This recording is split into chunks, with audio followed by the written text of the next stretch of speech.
Hi, welcome to Reboot TV with me, Steve Jakes. To my right, I've got co-founder and fellow business partner Gregory J. Baker. And to my left, we've got the lovely, the wonderful, the incredible Kellie Jones, who's not only a dear friend of us, but also one of the early adopters in taking part in the Reboot programme. So thank you for joining us, Kellie. I know it's absolutely cracking weather. We couldn't have picked a better day for it. It's absolutely beautiful. So, again, so thanks for joining us and giving up your time. So, really, let's get going quite quickly. So, obviously, you were one of the very, very early adopters of doing the Reboot programme. And funnily enough, obviously, we've been quite close friends for many years, but only in the last couple of years we've been, really close friends. And obviously, I've been going through my own journey and my own stuff, and it was you that actually said to me, I went and saw Gregory, and after I saw him, I did feel reborn after that. So, bringing it back to you, how did you meet Gregory? How did you know Greg? And how did you get to find out and start the whole journey of getting involved in doing the programme?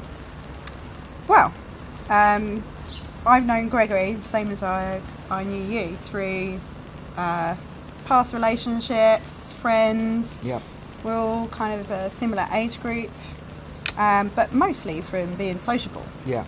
So when I saw that Gregory was doing these little seminars, I laughed to myself and I thought, God, Gregory, the last person I go to. That's nice, isn't it? The last person I go to for something like that, I'd likely to go to him for a let's go out and have a dance. Yeah. So anyway, without going into the whole story of how I ended up being at a seminar, fate and chance would have it that somebody else had won a free voucher to come along. They couldn't use it, handed it to me. I thought, oh well, me being me, I never say no to an opportunity. Yeah, absolutely. So I went along anyway. I came in late, which is quite usual. I was born 3 weeks late and came part way into the seminar. But the bit that I came into was the bit that changed, that flipped something in my mind. And that was where you were teaching about the win-win, win-lose, lose-win, lose-lose scenario.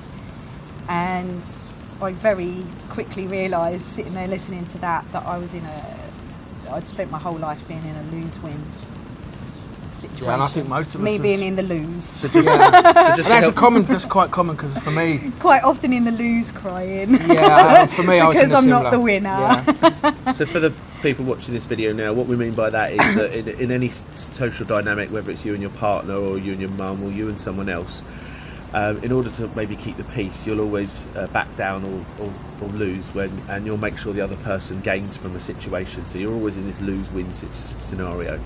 The opposite, a win-lose. You could be a win-lose, yeah. But in this case... absolutely. It was you can be the win person and make sure everyone else loses. There are 6 paradigms, you can check that out, Stephen Covey. But that's the emphasis of it. It was quite eye-opening, I think, for you. I know it was for me when I learnt it, because I realised I was doing both. I was about 60% lose-win and 40% win-lose. Yeah. So I was either using everybody or being used by everybody. There was no balance. There was no win-win going on. Yeah. It was that was what struck me as like, oh my God, that's me. I think I need to do something about that pretty soon. Yeah. Because events around me were beginning to highlight it much more massively. I'd done quite a lot of work previous to that, so like yourself with NLP and hypnotherapy and the Joe Dispenza stuff.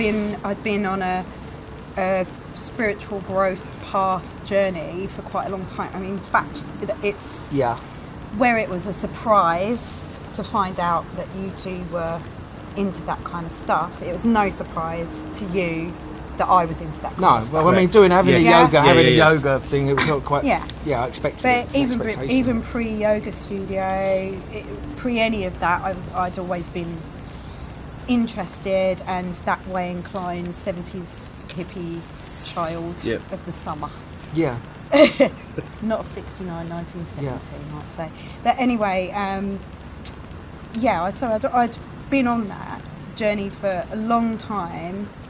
And then the next part in that seminar that struck me was the orbed thing of blame, excuse, deny, and ownership, accountability, and responsibility. And I realised that I was a person that was above the line, but almost too much, in the way of all of these courses and things that I've been doing were to discover that. And I was very good at taking responsibility for my own actions, but almost so much so that I blamed myself. Yes. Totally, it must be something I'm doing, and therefore that was keeping me in the lose-win scenario, because I'd be, oh, it's my fault. You can win. And this goes back to that conversation we had last night with those psychologists, where we're saying that, you know, sometimes you can be given these tools, but if their tools are interpreted or perceived in the wrong way, they can actually be counterproductive towards the development. So, I mean, for me, the orbed thing was, you know, I mean, I think for anyone, once you learn that distinction, there's a distinction in the it's the massive. It's webinar, a massive game changer, I think. And we use it in all the work that we do, in all the courses we do. So it's a real fundamental thing. But it's a super helpful thing to know about, because as soon as you become very vigilant about that, you start to notice around you who's blaming, excusing, denying, and so it starts to then help to shape who you spend more time with. Well, you and do less time with, until you whittle it down to those few that you're like, right, I know what to do now, because I'm confronted by maybe a family member or a work colleague that you have to be around. And you're not sure how to deal with that, but it's good because you lessen the amount, and then doing that kind of work with yourself enables you to know how to be with those few around you, and maybe still stuck in that. So it gives you a higher level of awareness. And what it taught me, what you taught me, and this has helped me out so many times since, and I've been to other coaches and done other seminars and things since my work with you, but you were the first person to point out to me how much power I have. Lots. That I was not living. I was not seeing that in myself, or I was maybe not necessarily not seeing it in myself, but fearful of it coming out because of what that might cause. So it would be like, for instance, if I had the opportunity to go on to The Voice. I'm not a singer, by the way. I love to sing. But we've done that once, haven't we, Gregory? Yes, not very again. Well. It's part of the journey. Part of the journey, realising I didn't want to be a solo singer. But if I was given that opportunity, so say I was given that opportunity because I had an amazing voice to share, and someone came along and offered me the opportunity to go on to The Voice, I probably would have lost my voice. You would have sabotaged it unconsciously or some way. Something, some kind of seemingly realistic scenario would crop up to stop me from being on The Voice, from anybody seeing me, from me shining and showing my gifts and talents. I don't know if that sounds familiar for people watching this, but it's certainly, I totally get that. And I like to think of how many how many opportunities I've had to really do that, because I've got a few things and I've absolutely quashed them, and I've totally before it's even been, I had an idea it was going to be suggested, and I've already quashed it before it's even happened. Right, so you've even got I sabotaged it before it even got to that point. That's what you were doing, I've been doing that. I was doing that as well. So I had to go through my journey, but I don't want to take it away from you. But I think if this sounds familiar to you, it's happened to all of us. We've all got our talents, but we'll have often we'll have. In your case, Kellie, what I'm hearing is that you kind of know you've got that talent and you want to present it in some way, but then as you get closer to it, some almost seemingly imaginary fear comes in, and something will create a whole set of valid reasons, real reasons why you can't go do it. And that's the distinction about what I've really found powerful with the orbed was the valid excuses. Because for me, an excuse was an excuse, but hang on, but I don't care. There's no way I could have done it, but then when you start breaking down and going into the actual distinction properly, you realise that they're just really excuses. They are. And they are valid, and they don't help you. But getting back to you, so you did the Orbed thing, and so what else did you take from the seminar? Ultimately, those couple of things struck me, and I knew as soon as I left there that the thing I most needed to concentrate on was not being a loser. But obviously that sparked off an intrigue into myself as to why. Being that I practice yoga, part of yoga is self-study. So that's something I then started to really delve into, the self-study of, what is it and why is it that causes me to be in very amazing, lucky situations, but I still seem to end up being the one who's poor old Kellie. Yeah. Not playing the victim, but ending up being the victim, even though I didn't feel like a victim. I understand. Because lots of people are like, oh, poor me, but I wasn't poor me, but I seemed to end up poor me, even though that wasn't my mindset. And so a scenario happened with a work colleague which highlighted again this situation where it started to become clear to me that somewhere way back when, because I understand from all the studying that I've done that lots of our program is in there by the time you're about 6 years old, when you haven't even got the ability to make a proper decision about anything. That you're just taking that information literally and then live literally according to that installed belief, without knowing that it's not, whether it's true or not. And it's running, and it's controlling it's just you. Running. And not only not whether it's true or not, but you're just running anyway. It's not just about the truth about it, it's just happening. So you're unconsciously doing this behaviour, whether it's a sabotage. And I don't like to think of it as a nasty devil that's controlling me. It's me protecting me. So it's a survival. Leaping forward a little bit as to where I'm at now. Now I've become a teacher of self-love, but it's taken me to realise that bit of me that I was annoyed with, that kept doing this thing, was ultimately loving me, really. And so that's how you can make peace with that. But it's taken lots of different events, scenarios, coaching, and coming across different people to help me. But I looked this morning at my mission statement about helping others to write their own song and ripping up the instructions of how we're being told how to be. Essentially, that inside me, that's what's going to come out. Does that still resonate with you now when you read that? Yeah, and that was 28th of October 2013. So it's nearly 5 years ago, Gregory. It's powerful how that vision and mission is. Wow, that's got to me. Yeah, I mean, we were talking last night, and we were saying how powerful, when we go back and read our own visions and missions, we go back and we read them, how they so connect to us. It just lights us up. I mean, when I read mine, I'm like, oh my God, that's just me. And I've become like overwhelmed with euphoria just reading some statement about, why my vision is here. And so and I would say that's not maybe for everybody. I mean, there's not enough other people here to ask their opinion, but when I wrote mine down, it kind of felt right. I was pleased that we'd got to that point, but it's taken 5 years for me to look at my wall, see that and go, oh my God, now I see how that is playing itself out now. At the time, I knew that's what what was in here, but I didn't know how it was going to materialise, how it could present itself, how that could actually happen.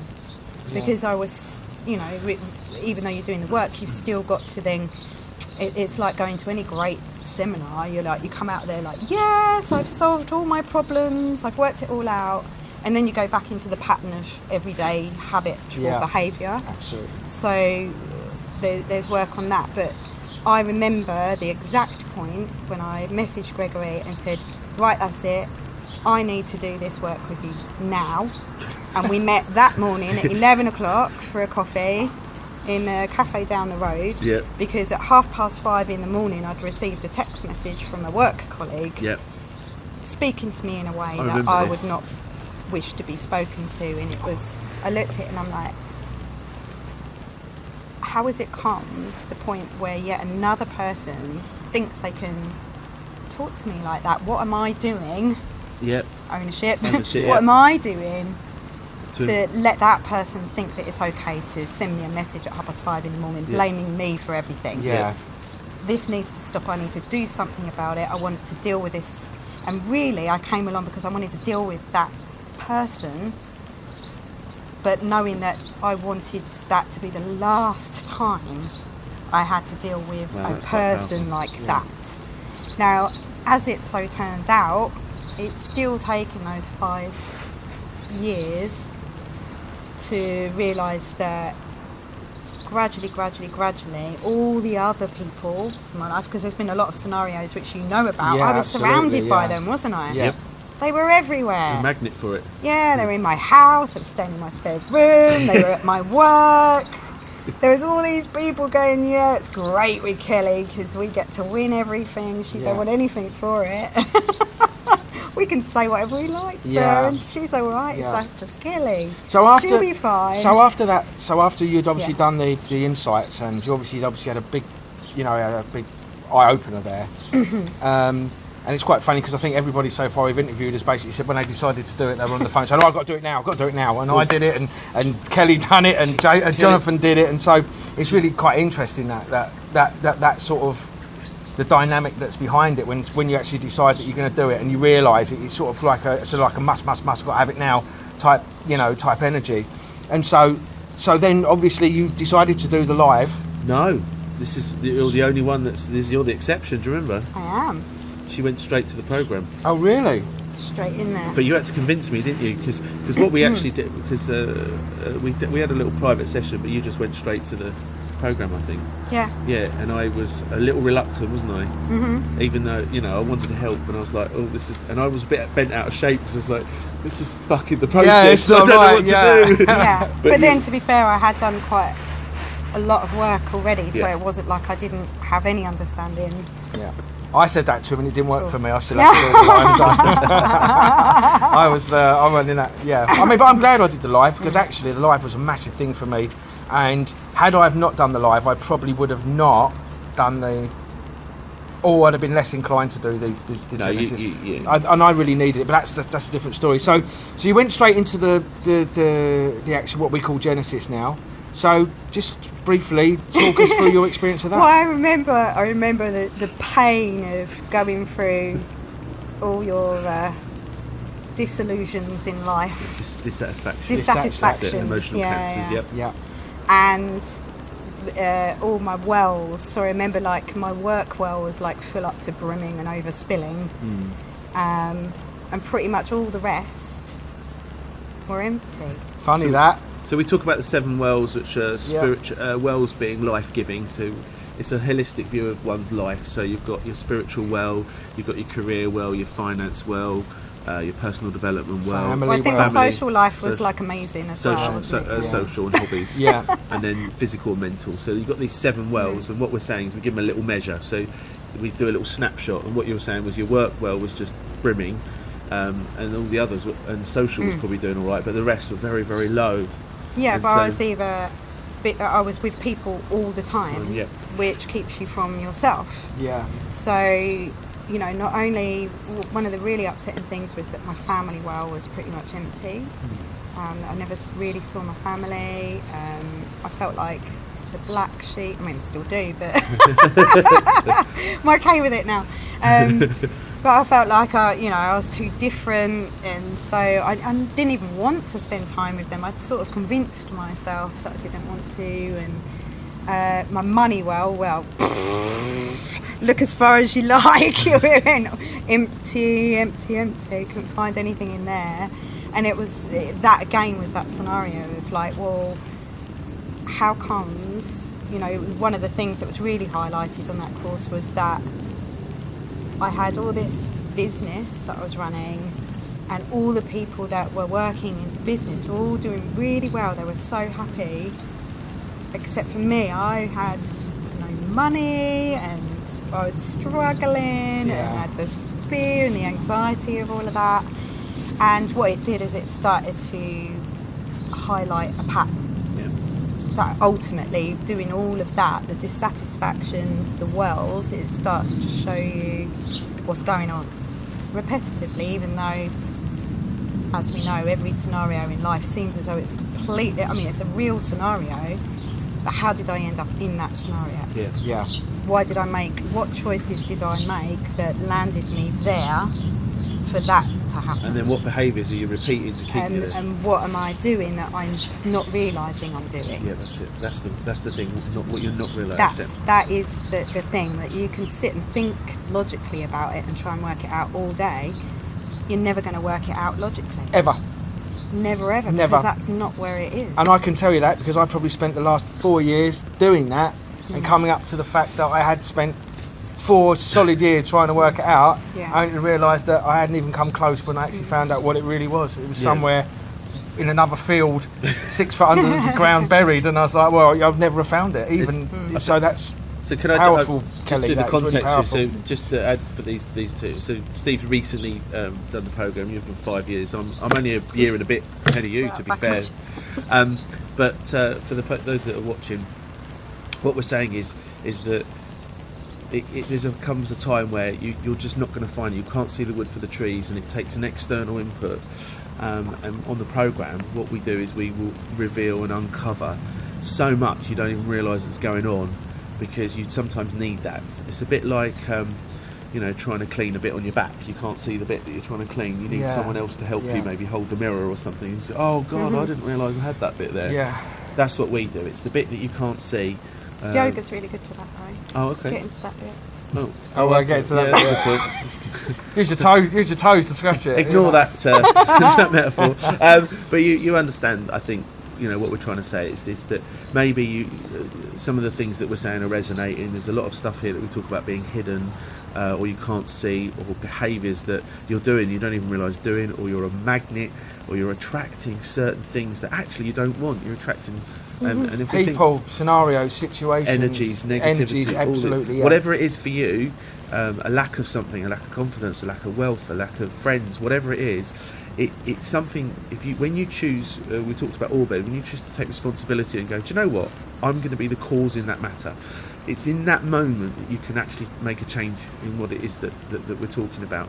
And what we do at Reboot, we won't lie, as you're saying, it's very uncomfortable, isn't it? Everyone says it. Yeah, it is. Yeah.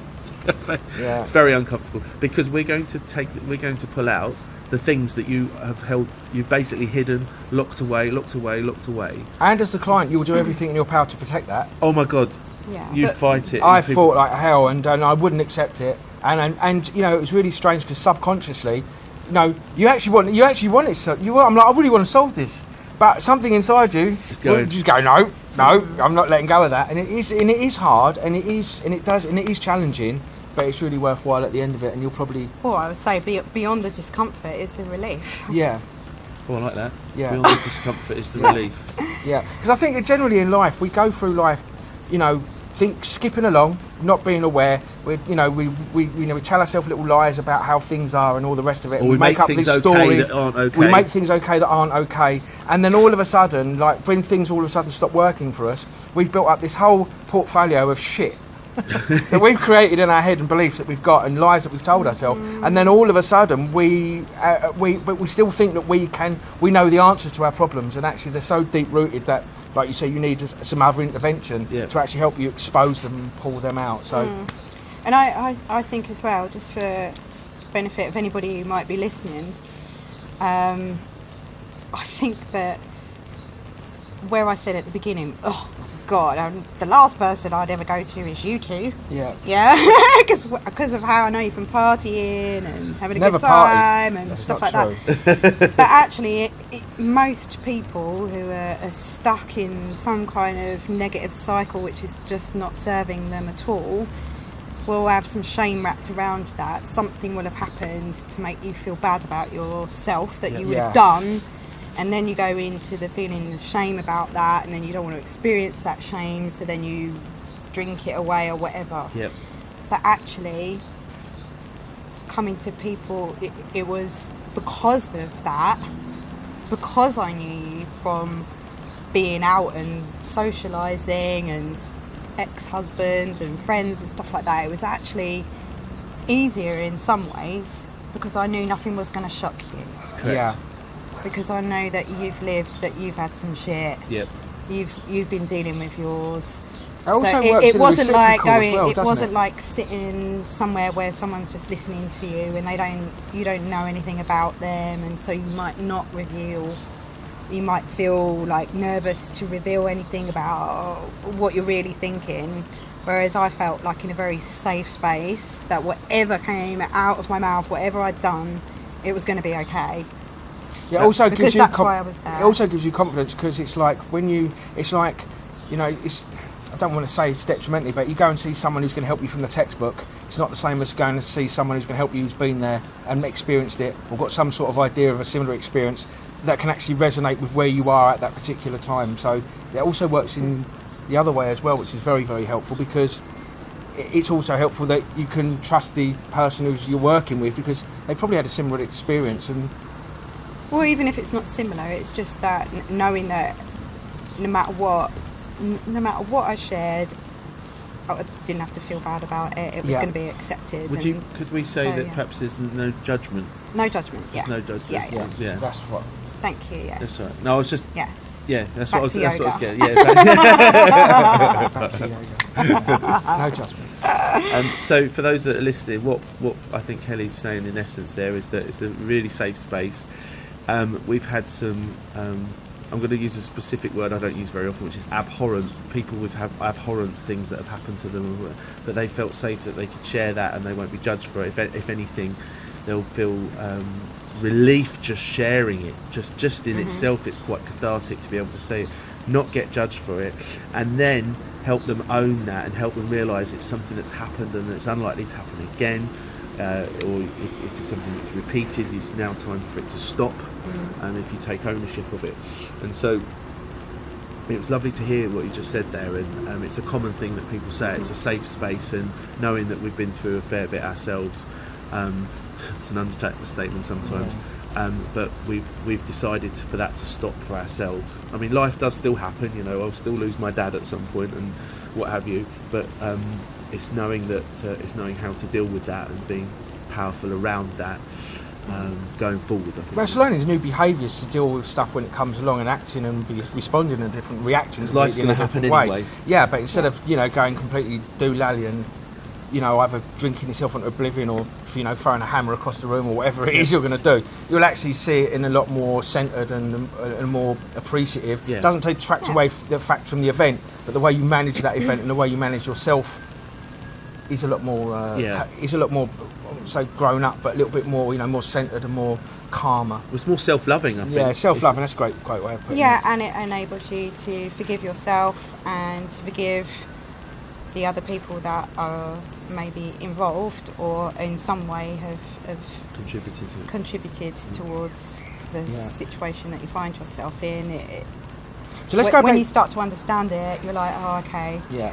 I can stop punishing myself or the others. So you could be the cause in the matter of the repair, the cause in the matter of the healing, the cause Yeah. in the matter of. Well, let's finish off with the reboot thing, and then we can go into this in a lot more detail because I know this is your area of expertise and what you're really focusing on in your life right now. So after obviously you've done the dissatisfactions, and obviously that obviously explained it's a difficult but really rewarding process.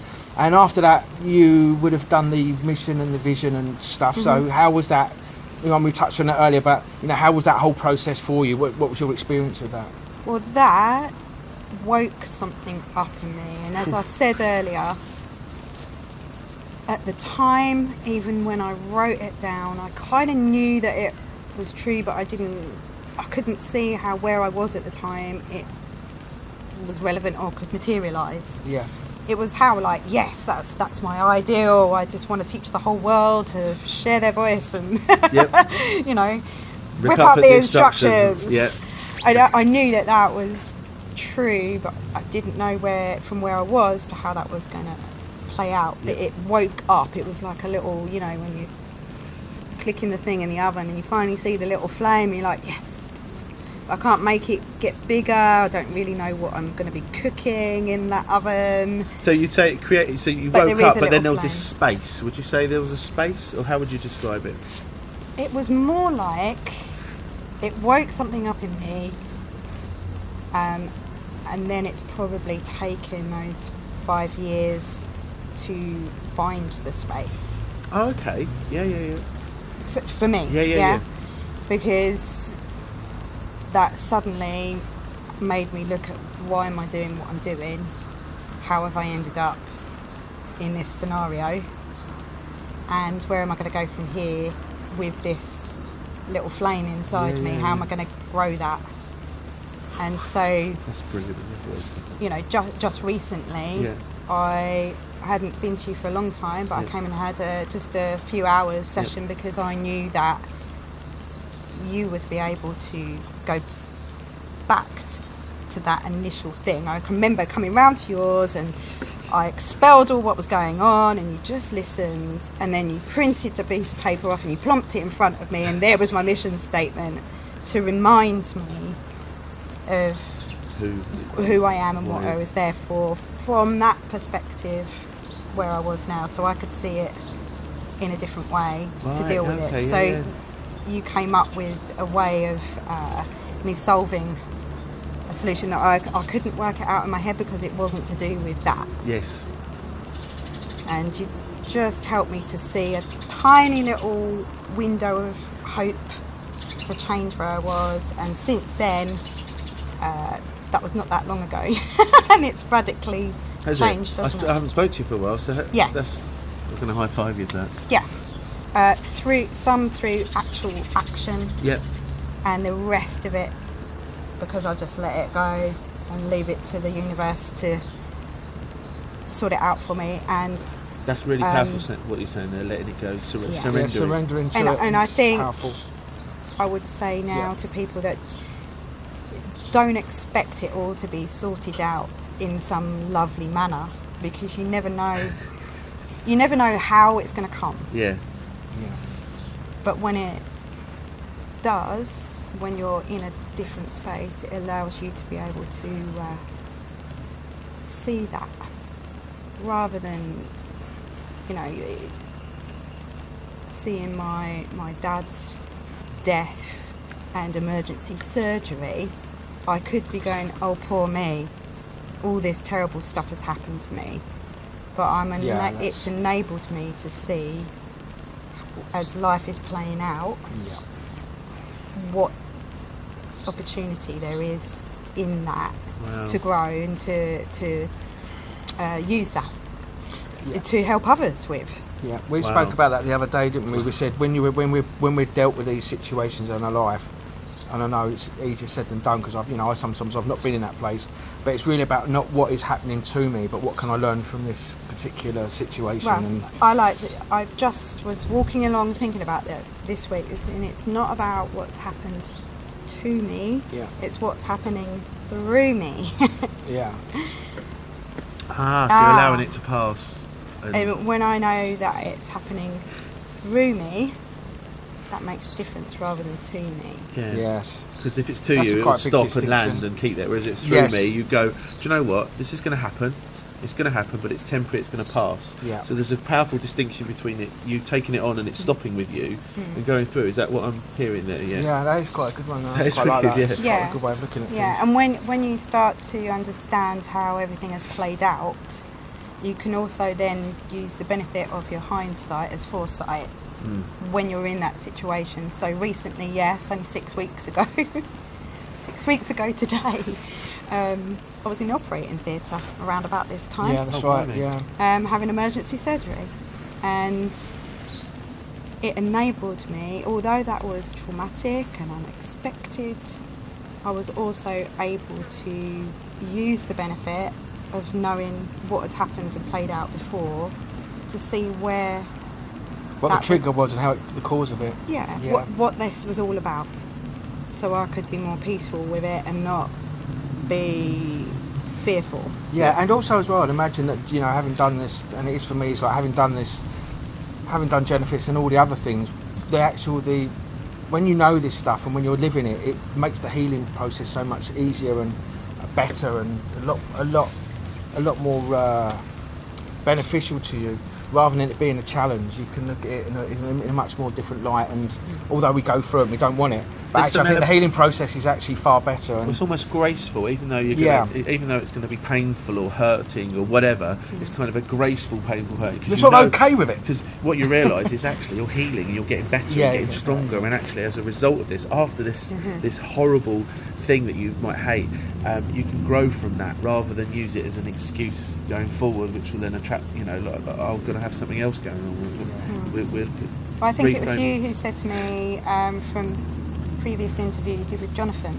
Yeah. And Jonathan said about the pain that I was in post-surgery was good because it meant it was leaving, it was going. Yeah, it's in repair. Whereas previous to that, I had no idea that was happening inside my body. So that distinction of knowing the pain is actually a good thing. It's healing, it's repair, and that's actually part of the process. The pain is actually saying... It is part of it. It's part of it. Yeah, so even though you don't want it, obviously they give you things like morphine and stuff to alleviate it, but there's part of me thinking, why have I got this pain? Rather than, like... just wanting the pain to go away. It's like, well, what is this pain? So I've had this operation, but now I'm still in pain. So why is that? Why am I not getting better faster? Yep. And I realised it's because I had to stop, to be still, to sit and have the time and the space to allow things to unfold rather than trying to work it out, which is what I had been doing previously. Which is why I came to you, and I'd got part way towards that solution, and then the rest of the solution came by itself. Wow, that's powerful. That is powerful. So, so that obviously doing the vision and mission, and that's obviously helped you. So that's obviously played a quite significant part in your life now, and aiming towards the goal of where you're going in your life is pretty much based around, or has a very much an alignment with that. So how prolific has the Reboot program been to you? Where would you, as a marker of significance in your life, what would you say that? I mean, for me, it's probably one of the most significant things I've ever done in my life. But what about for you? Well, there's two things. One is that coming to that point of your vision and mission, and as I said, when I came to that point, I knew it was true, but I didn't really see how it was going to play out. But next to my bed, still stuck up with bits of blue tack, next to that is a flyer for an event, which is like where the vision and mission ultimately would lead to. So during all of that time, I then started to come across, because your mind shifts, you start to notice different things. Yeah. You're not focused on before. So what the Reboot helped me to realise is that my radar was stuck. Okay.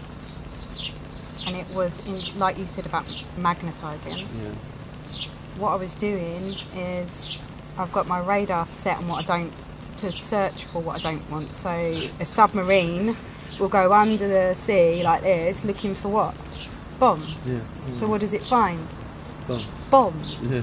Doesn't find peace, does it? No. Finds bombs. That's what it's designed for. That's brilliant. I love it. So it made me realise that the reason this is happening all the time is because my radar is set on finding bombs. Yeah. So all I ever found was bombs. All around the whole of the rest of the seabed is peaceful. And I didn't notice any of that. Yeah. That's powerful. If that resonates with any of you, that's going on subconsciously. Yeah. And again, what we do at Reboot is we help sort of turn everything upside down. So you're not looking for those bombs now. You're looking for the coral. You're looking for the beautiful sands and the beach. Yeah. Maybe even to go up for air. Yeah. Yeah, So my radar was set on not wanting resentment towards me. Yeah. Hence the reason I didn't want my flame to get any bigger, to not shine, to create these scenarios unwittingly and unconsciously that always led me to, having a business but having no money, looking like I do, but having no boyfriend. Like, my love life was like, you know. Yeah. So it's always like, don't hate me because I haven't got a boyfriend. Don't hate me because I haven't got money. Don't. And so I started to realise that I've been playing out this whole pattern of please don't hate me. Yeah. Which is where the win-lose came Yeah. from. And once I realised that was where the radar's set, I think it might have been you, I don't remember, but I think it might have been you that pointed out to me that if you've been looking for resentment, you've not been looking for love. So you've missed all of that, Yeah. which made me cry, because I've missed noticing that, and it's been there all along. And so actually this operation that I've just had, it's 14 years since I had the last operation I had in a very similar scenario. It wasn't my appendix, 'cause you can't take them out twice, but I had a very similar scenario where one was here, both essentially what you would call burst. Yeah, so I suppose it was stuck, blocked, inflamed, perforated, burst, and in both places in my body. The first scenario was when I was stuck in not seeing the love. This time, the very different thing of this experience of having this operation is that I noticed all around me how much love there's been for me. So it highlighted to me that I've definitely shifted my focus towards looking for and noticing, and got my radar. I want my radar set to search for love, not bombs. Absolutely. And my experience of you now, whenever I see you in the street, I light up, joy, come and give you a big cuddle. Yeah. I often pick you up, don't I? That's Yeah. my thing. And you've attracted that, because that's where we're at. I mean, I know I'm a big bundle of hairy lumps it is, but it's like I want to. I'm you know, I remember that time. But pretty much most of the takers now are gone. Yes, so am mine. I don't know, it's probably the same for you, I think. Mm-hmm. And that's the thing that I think with Reboot that it does actually completely shift your focus, like you say, and you start focusing on the things that work for you, and no longer focus on the things that don't work for you, or attract the things that don't work for you. So that's really great. So you are the proclaimed and wonderful self-love guru. Yeah, so Kellie's well known for, or locally for her self-love workshops. You pride yourself on it. You've been able to help me massively with self-love, because I had zero self-love going on for me. Yeah, you have been, I'm proud to say, the only boy at Self-Love Workshop. Yeah, I did enjoy it. really? Yeah. Oh, wow. Yeah, it was really good actually, mate. It was like, honestly, you know, people go, oh, self-love is mad. Honestly, if you don't realise actually that, you know, well, you know, but really powerful. So I don't want to rattle on. So let's go down your journey now. Obviously, you've got your self-love workshops. You're just coming out of hospital. You're obviously on the mend.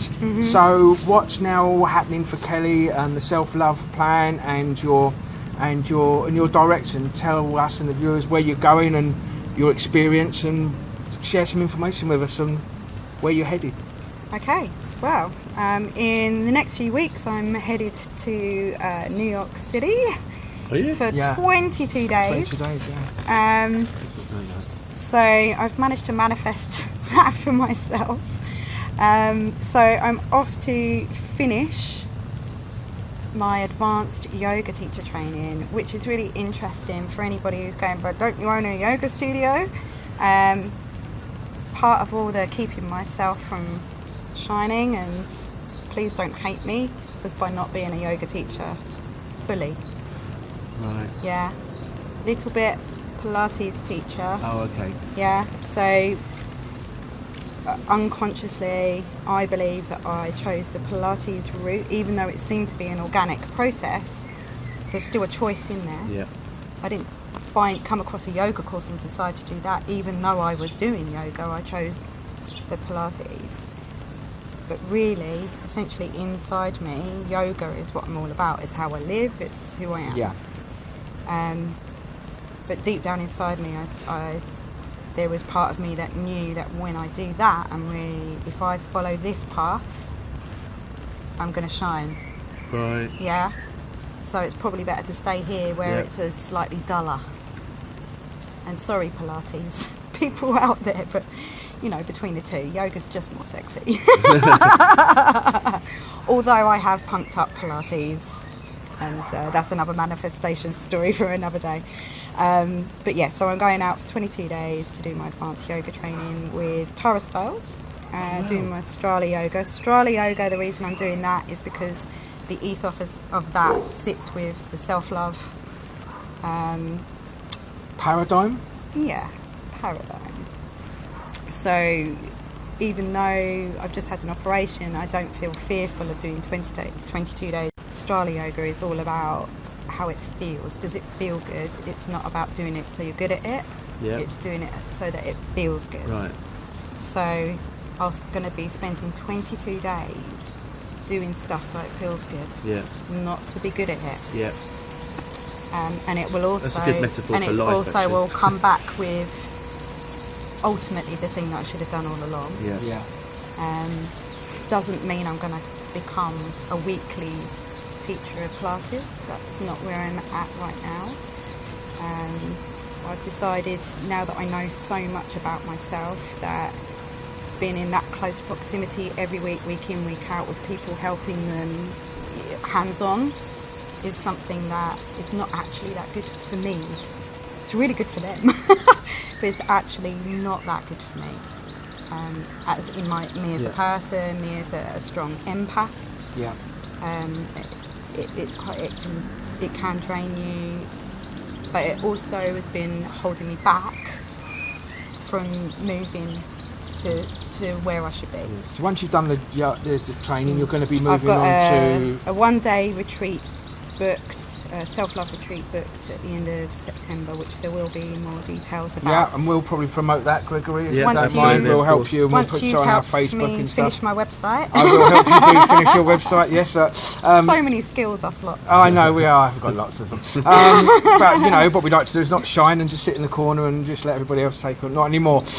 Yeah, so we'll do that. We'll notify you of the self-love workshop. They are actually really good, especially for a lot of you ladies out there, and you can learn a lot from our Kellie here. So you're going to do the workshop, and then obviously you're going to get your website finished, which is your own website about you and all about Kellie, basically. There'll be my recipes and all the experiments and a bit more of the story and news about my upcoming book, which I've finally started.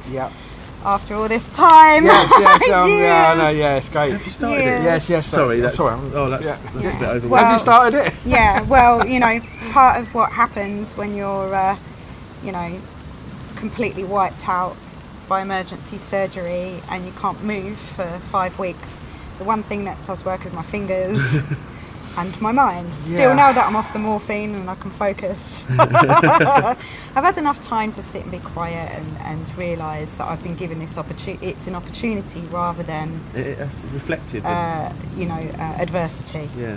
It feels like adversity when it's happening, but I really did understand that I was being handed by Spirit an opportunity to change everything. Obviously, there is some challenges coming up, but I know that I've got life, great isn't it? support if I need it within myself and surrounding me. I'm not going anywhere by myself. Poor old Kellie on her own anymore. Not anymore. That's No. really powerful Not anymore. distinction for you guys out there. Is often we think we're on our own. We go back, we shut the door, and we're on our own. Right? But that's just what you've made. That's a belief you have. Okay, and you might go, well, no, that's what's actually true, but that's your belief. Belief means what you hold to be true. Now, what's happened, if you've watched many of the episodes, there's two things I noticed about everyone that we interview.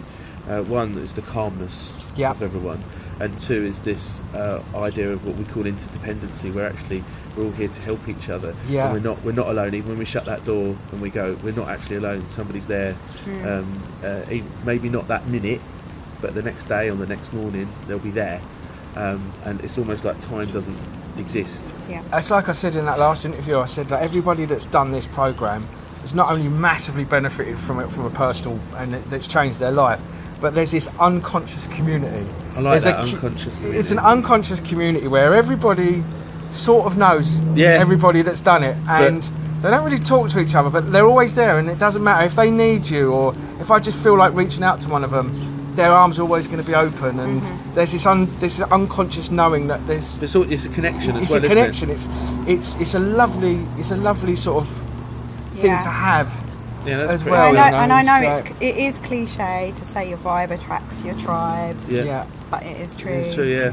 It's true. It's definitely true.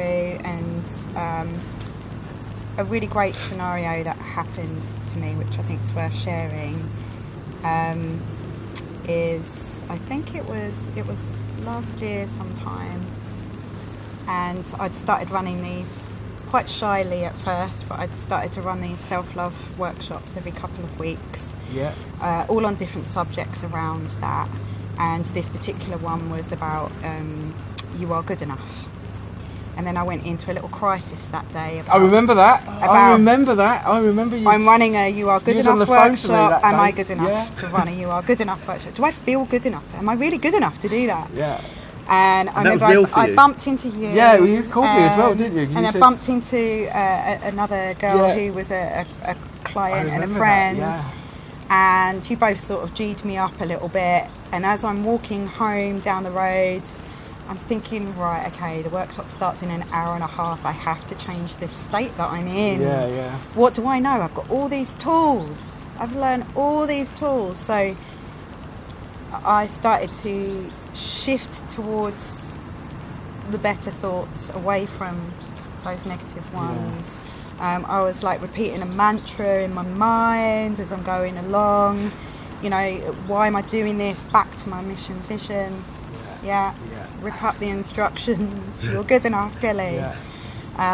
And as I'm walking along, I went into my front door, and as I walked in my front door, I heard a car bib outside. And there's traffic lights outside my house, so it's not unusual, so I didn't take any notice. Didn't think for a minute they were bibbing me, if you like. And went indoors, and then my phone rang. I didn't recognise, it was a mobile number, didn't recognise it. And then there was a voicemail, so I picked up the thing, listened to the voicemail, and it was a guy that used to come to classes, and I used to go to his wife for some NLP, and hadn't seen them probably for a couple of years. And he just left this message saying, I just saw you going in your front door. I did bib you, but you didn't turn around. But I just wanted to say, you look so happy. And he said, and I've been around this world, and I get on that train every day. And he said, and it's very rare that you see someone really genuinely looking happy. And he said, and it might be a coincidence, but I've seen you a few times. And I just wanted to acknowledge that. And thank you for sharing that with the world. Look at a message coming at that particular time as well. I mean, that's And beyond so you needed it. obviously I phoned him back and I said, it's the divine timing of that message. I can't tell you. Yeah, absolutely. But what it did is it proved to me that just by feeling good, because we were talking about vibe attracting your tribe, that's where this has come from, that feeling good feeling that I was feeling was actually not apparent to me that it was radiating out To the environment. but that phone call made me know that Wow. somebody else experienced that, what I was doing, Unconscious, without me knowing about Yeah. it. So if he was prepared to tell me how many people didn't. Yes. And so what it knew is it made me know that I made a difference just by existing. Just by being you in that moment, by existing in that moment. That's Marvellous. powerful. Yeah. And it It's a great story. gives you the confidence to... Oh, I'll take it went on to be a success that evening, and And also, you know, all of this ultimately has led me towards a sort of a much bigger mission. You know, I said about teaching the world to sit, you know, to write their own song and ripping up the instructions, but actually what we were just saying about unconscious connections, that everybody's connected. It's not just people who do this stuff and everybody else is separate. yeah, What it was is that we've been living in a world of separateness where it's been encouraged to be separation. separate. Yeah, Independence is the And king, that not was always interdependence. ultimately what felt, and I'd managed to separate myself almost completely. You know, I've got to be this independent person who can look after You've got myself. to stand on your own 2 feet, and I don't need a bloke, I don't need this. Yeah. And that was not working. It was not natural for us. Humans want to connect. We all want to connect. A baby would likes to be cuddled from the birth. It doesn't know anything about the world, and we're all born that baby. So back to those walls. Yeah. You know, you do need to address them because they are what help you to realise you're not separate. It helps you to reconnect. Oh, that's good. Yeah, and there's so much out of it now there. I mean, I watched one this morning telling to do it all yourself and go out there and conquer the world and that. And ultimately, it just leads to you feeling very lonely, very isolated, very vulnerable, and actually, you don't really have the interdependence where you're working with people. No, you're actively pushing people away, yeah, which is the opposite of what our heart and what we want. So we're just like the radar for bombs. Yeah, yes, absolutely. The radar for independence. Radar for loneliness. Yeah. Great. Okay. So I think it's great. So is there anything else you want to tell us or talk to us about, or anything you've got planned coming up, or apart from healing the world? Have you got anything else that you want to discuss with the viewers, or shall we wrap it up? I don't think so. So, well, it's been great having you, Kelly, as always, dear friend, and it's great. And thanks for sharing your experiences and where you're going. And obviously, we all wish you to get better really, really quickly. And I'm assuming that our links will be in the... Yeah, the links. Yeah, well, we're just going to get onto that now. So, well, you can say your link. Have you got any websites, do you want to share your website or anything like that, or Twitter or Facebook? Well, I will do, even though it's not finished. Eventually, there'll be some content, everyone. And funnily enough, about separateness, my website is kelliejones.me. Yeah, kelliejones.me. Which I felt. How do you spell Kellie? KELLIEJONES. .me. Yeah. And anywhere, if you've got your self-love plan on Facebook and Twitter as well, haven't you? I have. And Instagram? Instagram is probably where you're most likely to find me. Yeah. So it's Kellie Jones. Kellie Jones Loves 77. Kellie Jones. Favourite year. Kellie Jones Loves 77. So that's great. Thanks ever so much, Kelly. So, do you want to tell our viewers if they're a little bit more about the Reboot program, how they can get involved, and what other ways they can contact us and help us? So there's. Off you go, Greg. Thank you very much, Steve. That's all right. Thanks, Kelly. So in a moment you'll be able to see around this video that there's a couple of links. One will be for Reboot.uno or www.reboot.uno, which should lead to a quiz, and also there's a webinar that we have, which is the first stage of 3 to go through the. We talked about the Genesis program earlier. That's the third part. That's the 4 to 5 day thing. Forget that at the moment because that's way down the line. The first thing we do is either a private or a public seminar, or a private or public webinar. The public webinars and seminars are free. The next webinar coming up, if you go to the webinar registration, which you can get through to the Reboot.uno, or there should be a link to the webinar registration page. It's 2 hours. It will be an eye-opener. Be prepared to participate and uncover and find out. It's kind of like a marker in life where you are. So there's no reference to where we are in life, but this is kind of like a little guide. So it's about 2 hours. You get to ask any questions. Again, it's used to be charged for, but now it's completely free, and that's called Reboot Insights. And should you be brave enough after that, or you feel that this is something that you might want to pursue, then there's the live, which is a whole day, but that will come at the end of the webinar. And then the other thing that we do is just called Reboot Open Evening. Okay, and what that is we at the Two Brewers Pub. If you go to Eventbrite and look up Reboot, it will give you the latest dates that we do. It's about an hour and a half, 2 hours. It's informal. It's an open evening. You can just come and ask any questions about what we do. We're there with a flip chart and a pint. Yeah, well, it's good because so what we do is we obviously you can ask us any questions about about what it is about the course. You might even want to come to us about a particular issue that you've got going on, you might want to share with us that we might be able to resolve with you. If we can't help you, we certainly have people within our fraternity that are experts in their field and that can probably help. But it'll also allow you to ask a little bit more about the Reboot program in general, and we can explain it in a bit more detail on a one-to-one basis. Absolutely. I think we're done. Okay, great. Well, look, thanks for joining us. We look forward to our next interview, which we've got one coming up next week. We've got 3, I think. Yeah, we've got 3 more interviews. So thanks again. Thanks for joining us. Thanks to Kelly for coming out in this really hot sun. It's a cracking day, isn't it? So thanks, thank you, and goodbye. Ciao. Bye bye.